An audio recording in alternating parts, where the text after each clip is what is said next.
O assunto de hoje é a história de Pedro e o Lobo, de Sergei Prokofiev. E aí, galerinha, olha, não é por nada não, mas essa é uma história que eu gostei muito, uma atividade que eu gostei muito de trazer para vocês. Essa historinha aqui de Pedro e o Lobo é bem antiga e é uma forma em que um professor, que é músico, ele achou de contar pra gente fornecer informações, explicar para as crianças sobre instrumentos musicais. Então aqui tem uma história bem legal, onde você já viu que os principais é Pedro e tem um lobo na história, obviamente, e conta a história, e cada personagem dessa história você tem uma representação de um instrumento musical diferente. Então, por exemplo, o Pedro ele é um violino. Então, quando você escuta no áudio que existem por aí, já tinha, no meu tempo tinha disquinho, né? Agora tem CDs e deve ter audiobooks por aí, que você vai ouvir a história. Quando você vai ouvir falar de Pedro, você escuta o som dele característico, que é o violino. Aí você já aprende que é um instrumento de cordas, que é um violino. Em cada um personagem, você tem um gato, você tem o avô, você tem o pato. Então, cada personagem vai ter um som característico. Essa história é maravilhosa. Então, como eu sempre digo para vocês, é muito importante que vocês leiam e vocês vão se divertir com essa história, porque ela é muito bacana. Essa história aqui, na verdade, na folha, é um resumão. Ela não é pequenininha, ela tem todo um desenrolar. Mas eu consegui resumir de uma maneira em que você vai entender o início e o fim da história e sem perder a questão dos instrumentos, tá? Então, leia, que é bem legal. Então, como eu disse antes, a gente vai falar, né, de música. A história de Pedro e o Lobo tem essa relação, explica, fala de alguns instrumentos, ele insere de uma maneira assim bem lúdica para as crianças entenderem sobre alguns instrumentos. Assim, é só insere, você ouve durante a narração da história. Aqui a gente tem um textinho aqui falando um pouquinho da biografia de Sergei Prokofiev, que é um cara da Ucrânia, e explicando onde ele nasceu, seu estudo, uma coisa assim rapidinha, tá?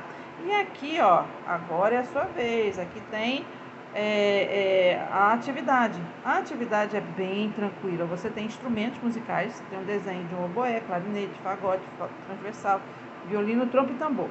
Cada um deles tem uma representação dentro da história. Um deles é o pato, um deles é o avô, um deles são os caçadores. E a forma com que o Sergei ele escolheu cada relação entre os personagens e o instrumento é bem bacana. Porque, vou dar um exemplo dos caçadores. Como é que você imaginaria um monte de caçador, todo mundo lá naquela correria e tal, aquela luta e pisadas fortes? Qual seria o instrumento que você acha que seria característico dos caçadores? No nosso caso, a gente não precisa pensar muito, porque o Sergei já pensou pela gente. Ele já inseriu no texto, entre esses instrumentos aqui, um instrumento que é muito característico, que representa otimamente bem a questão dos caçadores. Então, a voz do gato, a voz do pato, qual o instrumento que seria mais característico? E eu coloquei também um vídeo no Sugeduc que você vai poder assistir, né? Você vai assistir um videozinho que fala sobre, que mostra uma orquestra apresentando essa história, contando essa história e mostrando os instrumentos, tá certo? Então vamos lá, um exemplo. Então esse exemplo já estou dando de canja para vocês, o restante vocês fazem sozinhos, tá certo? Quando eu disse no início desse vídeo, eu falei sobre o Pedro. E Pedro era o que mesmo, hein? Olha aqui, ó, violino. Então você lê o texto, aí você ia achar, aí Pedro, olha, tem um som do violino, beleza, eu vou botar aqui. Aí você escreve aqui, Pedro. Vamos lá, que é para ninguém esquecer. Pedro.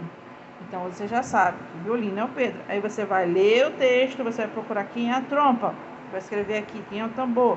Ó, aqui eu vou mostrar para vocês no texto onde está a parte que fala dele, violino. Vamos lá. De tão ansioso, Pedro nem dormiu. O dia mal amanheceu e o menino levantou, dando alongamento e fazendo um som melódico tão bonito que parecia um violino.